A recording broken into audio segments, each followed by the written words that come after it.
Welcome to Ganapathi institute Kakinada YouTube channel. ఇప్పుడు వరకు ఎవరైనా ఈ యూట్యూబ్ ఛానల్ని సబ్స్క్రైబ్ చేసుకున్నట్లయితే వెంటనే సబ్స్క్రైబ్ చేసుకోండి. ఈ వీడియో క్లాస్ యందు ఆగస్టు 5, 2021కి సంబంధించినంత వరకు డైలీ కరెంట్ అఫైర్స్, అదేవిధంగా కొన్ని ముఖ్యమైనటువంటి జనరల్ స్టడీస్ అంశాలను కూడా మనం పరిశీలిద్దాం. అయితే ఈ వీడియో క్లాస్ అనేది ముఖ్యంగా మనకి సబ్ ఇన్స్పెక్టర్స్, కానిస్టేబుల్స్, ముఖ్యంగా ఎస్ఎస్సి, జీడీ కానిస్టేబుల్స్, అదేవిధంగా ఏపీపీఎస్సి, టీఎస్పీఎస్సి వంటి ఎగ్జామినేషన్స్కి ఉపయోగపడే విధంగా మీకు శృతి లేకుండా సూటిగా ఎగ్జామినేషన్ పాయింట్ ఆఫ్ వ్యూ మీకు కరెంట్ అఫైర్స్ అనేది అందించడం అనేది జరుగుతుంది. So let us discuss one by one. India's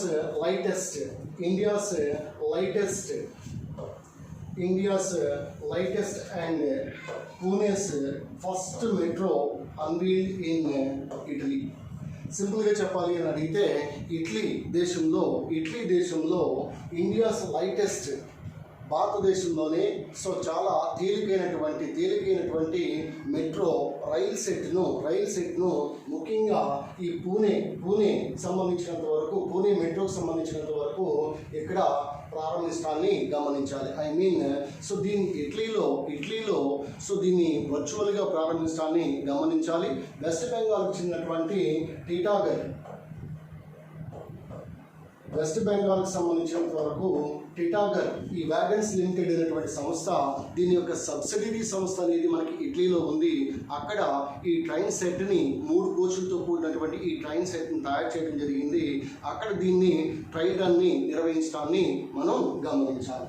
so కాబట్టి India's lightest and Pune's first metro unveiled in ఇటలీలో దీన్ని ఫ్లాగ్ ఆఫ్ చేయడాన్ని మనం గమనించాలి. అయితే మనం ఈ మెట్రోస్కి సంబంధించినంత వరకు సమాచారాన్ని పరిశీలిస్తే యాజ్ ఆఫ్ నౌ ఇండియాలో 13 ఆపరేషనల్ మెట్రోస్ అనేవి ఉన్నాయి. 13 ఆపరేషనల్ మెట్రోస్ ఉన్నాయి. మనకు తెలిసిందే. పురాతనమైనటువంటి మొట్టమొదటి మెట్రో కోల్కతా మెట్రో, అతిపెద్ద మెట్రో ఢిల్లీ మెట్రో, అదేవిధంగా అతి చిన్న మెట్రో అహ్మదాబాద్గా మనం చెప్పుకుంటాం. బిజియెస్ట్ మెట్రో అయితే ఢిల్లీగా చెప్పుకుంటాం. కొత్తగా ఇటీవల కాలంలో ప్రారంభించబడినటువంటి మెట్రో నాగపూర్ మెట్రో అని చెప్పుకుంటాం. మరి మెట్రో మ్యాన్ ఆఫ్ ఇండియాగా పిలువబడేది శ్రీధరన్.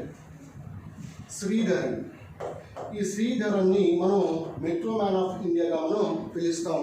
యాజ్ ఆఫ్ నౌ ఇండియాలో 13 ఆపరేషనల్ మెట్రోస్ ఉన్నాయి. ఫర్ ఎగ్జాంపుల్ బెంగళూరు మెట్రో తీసుకుంటే దాన్ని నమ్మా మెట్రో అని పిలుస్తాం. నమ్మా మెట్రో. అదేవిధంగా హైదరాబాద్ కానీ, పూణే కానీ, కోల్కతా కానీ, ఢిల్లీ కానీ, అహ్మదాబాద్ కానీ, నాగపూర్ కానీ, ఇలా చాలా చోట్ల మనకి ఈ మెట్రోస్ అనేవి ఉండటం జరిగింది. కానీ ఇక్కడ India's lightest and Pune's first metro అనేది మనకి ఎక్కడ ఇటీవల కాలంలో దీన్ని ప్రారంభించాలంటే వర్చువల్గా ఇటలీలో ప్రారంభించడాన్ని గమనించాలి. మరి వెన్ ఇట్ కమ్స్ టు పూణేకి సంబంధించినంత వరకు కొన్ని విషయాలు పరిశీలించినట్లయితే పూణేని మనం దక్కన్ క్వీన్ అని పిలుస్తాం. దక్కన్ క్వీన్ అని పిలుస్తాం పూణే. ఈ పూణే అనేది మొతా నది ఒడ్డున ఉంది. మొతా నది ఒడ్డున ఉండటాన్ని గమనించాలి. పూణేలో చాలా రీసెర్చ్ సెంటర్స్ కూడా ఉండటాన్ని మనం గమనించాలి. ఫర్ ఎగ్జాంపుల్ పూణేలో మనకి సీరం ఇన్స్టిట్యూట్ ఆఫ్ ఇండియా పూణేలో ఉంది. నేషనల్ కెమికల్ ల్యాబొరేటరీ పూణేలో ఉంది. అగార్కర్ రీసెర్చ్ ఇన్స్టిట్యూట్ అనేది పూణేలో ఉంది. అదేవిధంగా నేషనల్ ఎయిడ్స్ రీసెర్చ్ ఇన్స్టిట్యూట్ అనేది మనం పూణేలో ఉండటాన్ని గమనించాలి. అదేవిధంగా భారత వ్యాక్సిన్స్ లిమిటెడ్ కూడా మనకి పూణేలో ఉండటాన్ని గమనించాలి. TV and film institute of India కూడా మనకి పూణేలో ఉండటాన్ని గమనించాలి. దీంతో పాటు మనకి ద్రాక్ష పరిశోధనా సంస్థ, అదేవిధంగా ఉల్లి మరియు వెల్లుల్లి పరిశోధనా సంస్థ కూడా మనం పూణేలో ఉండటాన్ని మనం గమనించవచ్చు. ఇది మనకి ఈ పూణే, అదేవిధంగా మెట్రోకి సంబంధించినంత వరకు కొంత ముఖ్యమైనటువంటి సమాచారం. కాబట్టి ఇక్కడ నేను చెప్పే ప్రతి అంశము కూడా మీకు ఎగ్జామినేషన్ పాయింట్ ఆఫ్ వ్యూ చాలా క్విక్ రివిజన్గా మీకు బాగా ఉపయోగపడుతుంది. Next, coming to second one, TT exercise held between India's tri-service forces for the first time. ఈ table top war gaming exercise అంటాం. ఈ table top war gaming exercise అనేది ఈ భారతదేశానికి సంబంధించినంత వరకు సో ఇండియన్ ఆర్మడ్ ఫోర్సెస్ అని పిలుస్తాం కదా, ఈ ఇండియన్ ఆర్మడ్ ఫోర్సెస్కి సంబంధించినంత వరకు so army, navy, air force ఈ మూడు కలిపి ఫర్ ద ఫస్ట్ టైం ఒక tri service war exercise conduct చేయడం జరిగింది. అయితే భారతదేశంలో మనకి ఈ ఇండియన్ ఎయిర్ ఫోర్స్కి సంబంధించినంత వరకు, ఈ ఇండియన్ ఆర్మడ్ ఫోర్సెస్కి సంబంధించినంత వరకు 13 కమాండ్స్ అనేవి మొత్తం యాజ్ ఆఫ్ నౌ అయితే 17 కమాండ్ అనేవి ఉన్నాయి. సో వీటిలో మనకి only tri service joint tri service so command అనేది అండమాన్ నికోబార్ దీవుల్లో పోర్ట్ బెయిల్లో ఉండటాన్ని గమనించాలి. అయితే ఇక్కడ మనకి ఈ ఇండియన్ ఆర్మడ్ ఫోర్సెస్కి సంబంధించినంత వరకు ప్రస్తుతం చీఫ్ ఆఫ్ డిఫెన్స్ స్టాఫ్గా వ్యవహరించే వ్యక్తి బిపిన్ రావత్.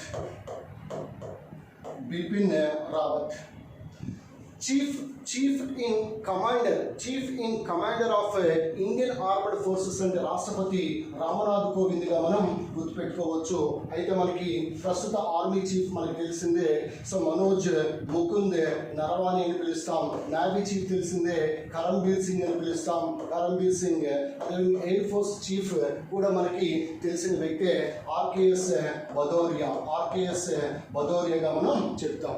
అయితే ఇక్కడ మనకి ఆర్మీ డే ఎప్పుడు, నేవీ డే ఎప్పుడు, ఎయిర్ ఫోర్స్ డే ఎప్పుడు మీరు కామెంట్ రూపంలో తెలియచేయగలరని కోరుతా ఉన్నాను. సో కాబట్టి ఈ విధంగా ఈ table top war gaming exercise అనేది ముఖ్యంగా భారతదేశంలో ఈ tri service forces for the first time ఇవన్నీ కలిసి ఒక వార్ గేమింగ్ ఎక్సర్సైజ్ని నిర్వహించడాన్ని మనం గమనించాలి. Right. So this is about what is called TT exercise held between India's tri service forces for the first time.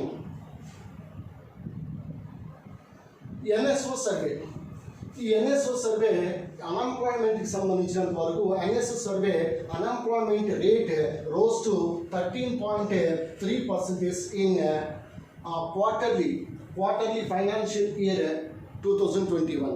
ప్రతి 3 నెలలకు ఒకసారి మనకి ఈ ఎన్ఎస్ఓ అనేటువంటి సంస్థ దేశంలో ఈ అన్ఎంప్లాయ్మెంట్ జాబ్లెస్కి సంబంధించినంత వరకు ఒక రిపోర్ట్ అనేది అందిస్తూ ఉంది.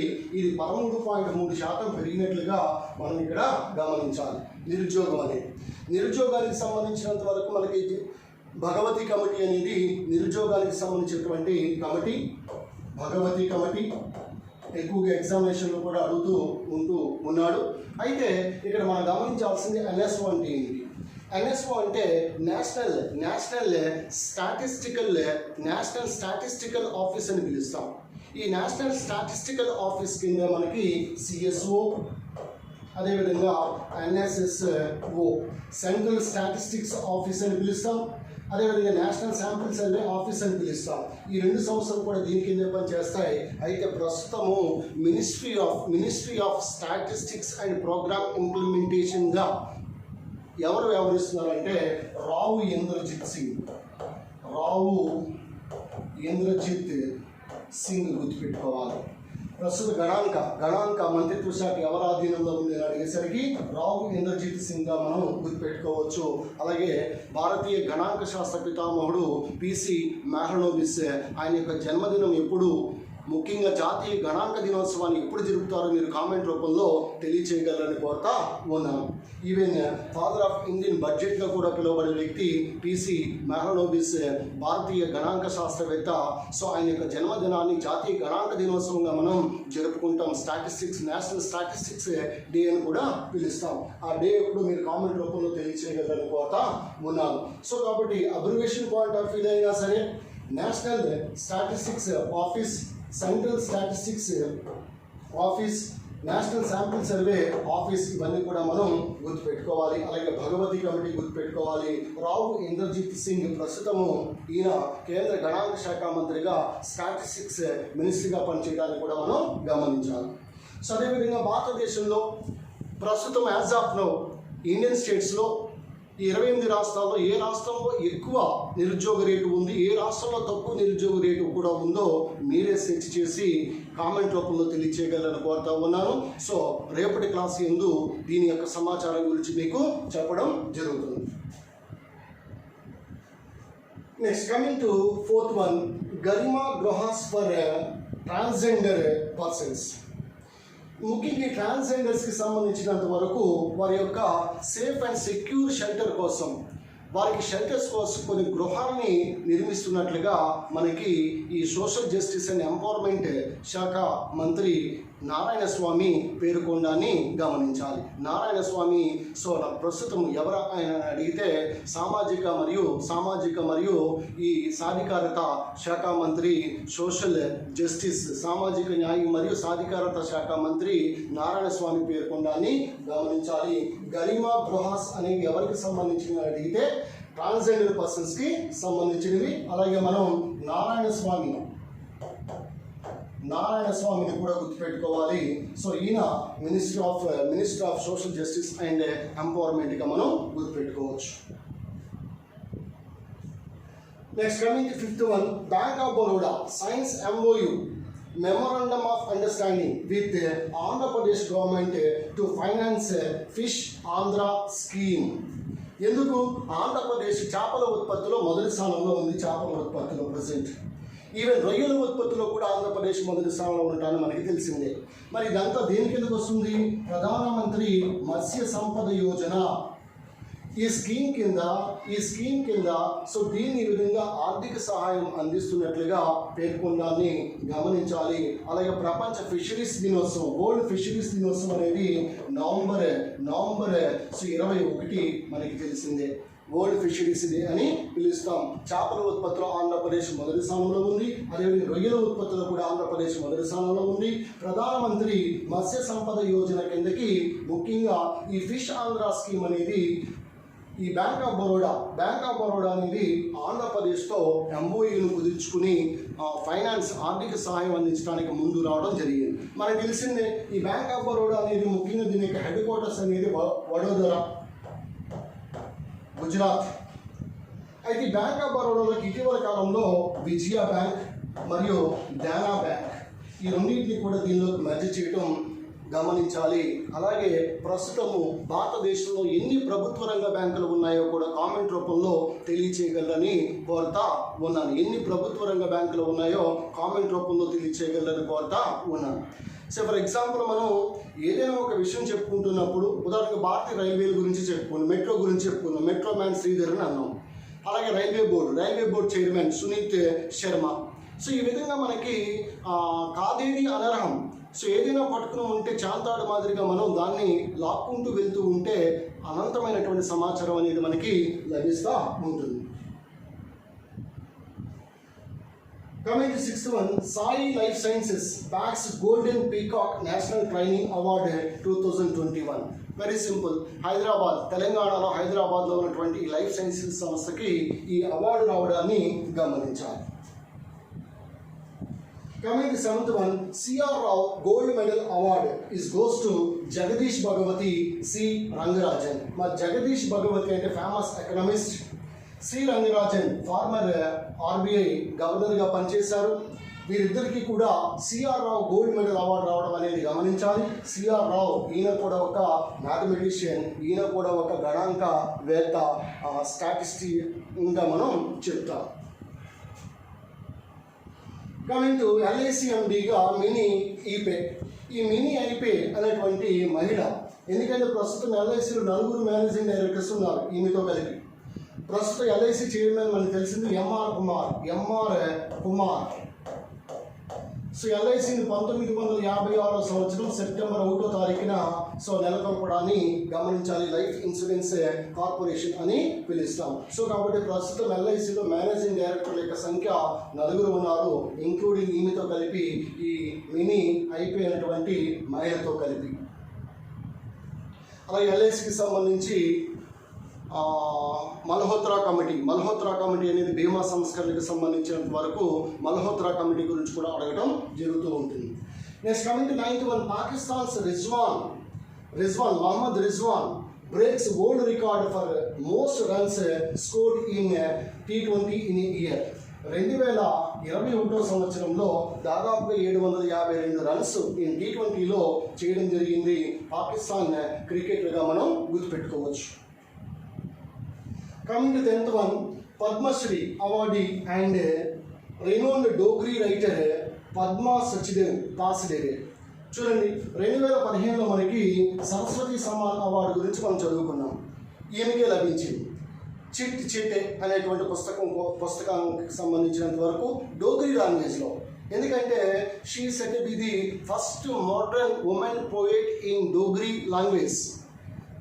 భారతదేశంలో రాజ్యాంగం గుర్తించినటువంటి 8వ షెడ్యూల్లో ఉన్నటువంటి 22 భాషల్లో డోగ్రీ భాష అనేది ఒకటి. జమ్మూ కాశ్మీర్లో ఎక్కువగా మాట్లాడతారు.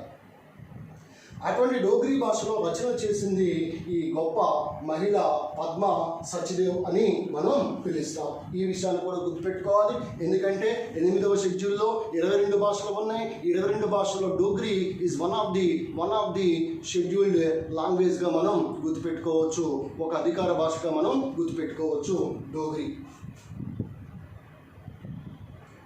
Coming 11th one, centenarian sprinter Man Kaur. ఈమెను మిరాకిల్ ఆఫ్ చండీగఢ్ అని పిలుస్తాం. Miracle from Chandigarh. ఈ చండీగఢ్ ప్రాంతం నుంచి దాదాపుగా ఈమెకి 93 సంవత్సరాలు. ఈ 93 సంవత్సరాలు వయసులో ఈమె ఒక స్ప్రింటర్గా, ఒక జావలిన్ థ్రోవర్గా, సో ఈ విధంగా మనకి షార్ట్ పుట్ ఇవన్నీ కూడా 100 సంవత్సరాల వయసు వచ్చేంత వరకు కూడా ఈమె సో ఆ రికార్డులు కూడా సాధించడాన్ని గమనించాలి.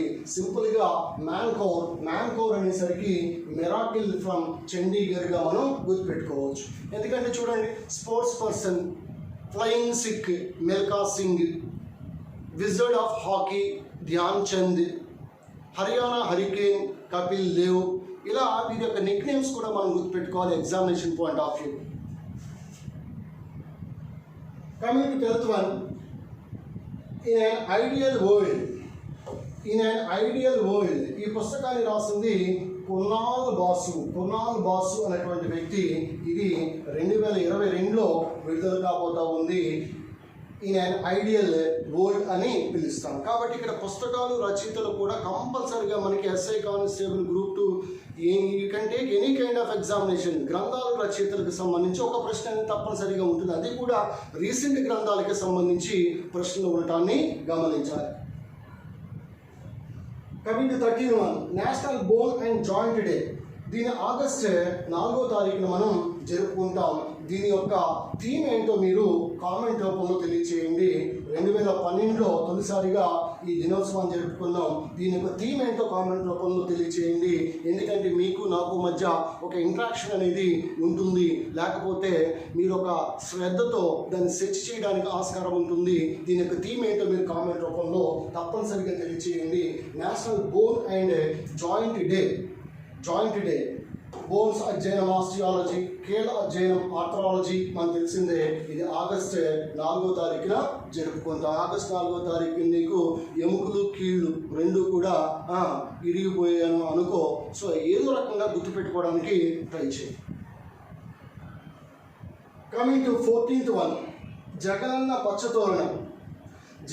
పచ్చతోరణం.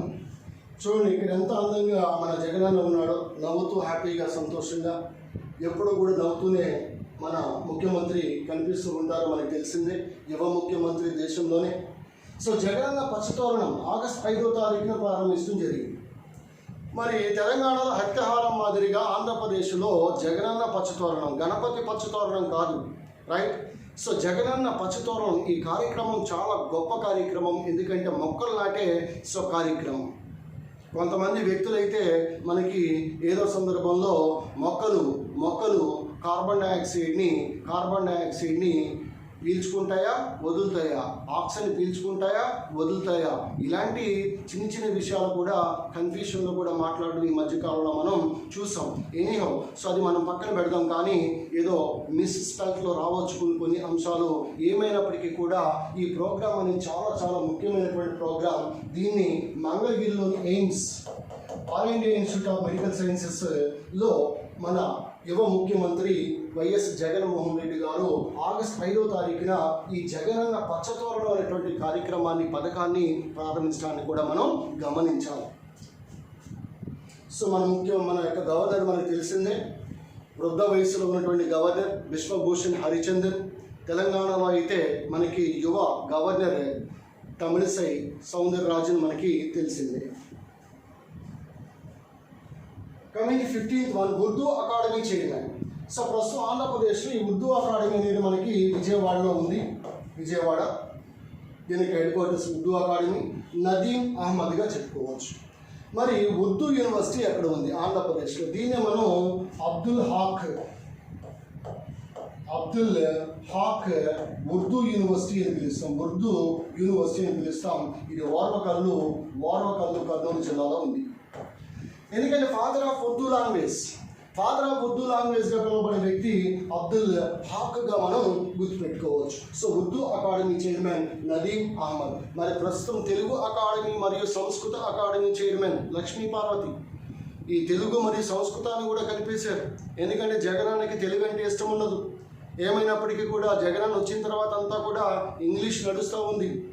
ఆంధ్రప్రదేశ్లో నడుస్తూ ఉందని అడిగేసరికి ఇంగ్లీష్ బాగా నడుస్తూ ఉంది. అందువల్ల మనకి తెలుగు అకాడమీ మరియు సంస్కృత అకాడమీ రెండు కలిపేసి తెలుగు సంస్కృత అకాడమీ అని పేరు మార్చడం జరిగింది. దాని చైర్మన్ మనకు తెలిసిందే Lakshmi Parvathi. Question number 16, corona కేసులు అధికంగా గల దేశాలు. First place America, 2 Bharat, 3 Brazil, 4 Russia, 5 France, 6 Britain. ఇంకా చెప్పుకుని పోతే 10 స్థానాల వరకు మనం చెప్పుకుంటూ వెళ్ళొచ్చు. కానీ మళ్ళీ ఎగ్జామినేషన్ పాయింట్ ఆఫ్ వ్యూకి వచ్చేసరికి అమెరికాను దాటి మళ్ళీ భారత్ ముందుకి రావటం జరగచ్చు కాదు, అసలు భారతే మొదటి స్థానంలో ఉంది. అమెరికా దాదాపుగా ఒక 38 కోట్లు జనాభా ఉంటే భారతదేశం 130 కోట్ల జనాభా ఉంది. అందువల్ల ఇప్పుడు థర్డ్ వేవ్ కూడా రెడీ అయిపోతూ ఉంది. డెల్టా ప్లస్ అంటూ ఉన్నాం.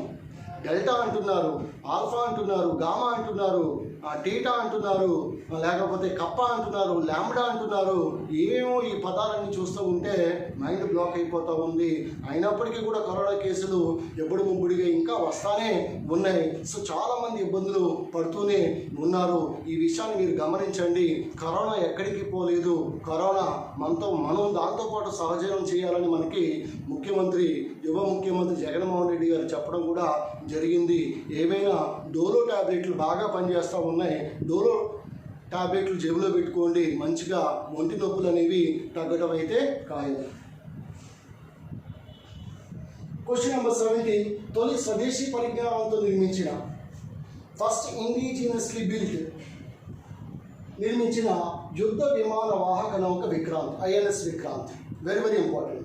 దీన్ని కొచ్చిన్ షిప్ యార్డ్ వాళ్ళు నిర్మించడాన్ని గమనించాలి. త్వరలో భారత జలాల్లోకి ఇది ప్రవేశించబోతా ఉంది. అయితే ఇక్కడ విక్రాంత్ అంటే ఏంటని అడగచ్చు.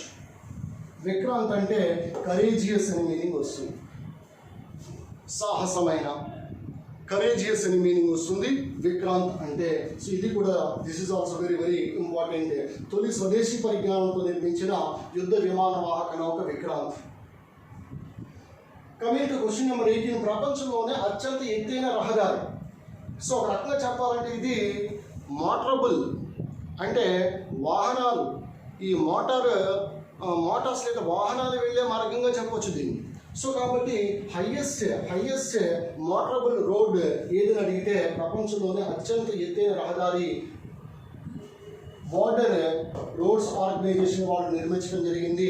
సో ఇది మనకి ఉమ్లింగ్లా కనుమ తూర్పు లడాక్ ప్రాంతం వద్ద ఉండటాన్ని గమనించాలి. ఎందుకంటే ఎత్తైనవి, లోతైనవి, పెద్దవి, చిన్నవి. సో వీటిని సూపర్లైటివ్స్ అంటాం, సర్వోన్నతములు. కాబట్టి ఇవన్నీ తప్పనిసరిగా మనం తెలుసుకుని ఉండాలి. పొడవైన బ్రిడ్జ్ ఏది, పొడవైన స్టీల్ బ్రిడ్జ్ ఏది, పొడవైన ఆర్చ్ బ్రిడ్జ్ ఏది, పొడవైన రోడ్డు బ్రిడ్జ్ ఏది, లేదా పొడవైన సొరంగం ఏది, సో పొడవైన రోడ్డు సొరంగం ఏది, పొడవైన రైల్వే సొరంగం ఏది, ఇలాంటివన్నీ కూడా మనకి ఎగ్జామినేషన్ పాయింట్ ఆఫ్ ఒక లిస్ట్ మీరు కంపల్సరీగా ఎక్కడైనా కనిపిస్తే రాసుకోవాలి.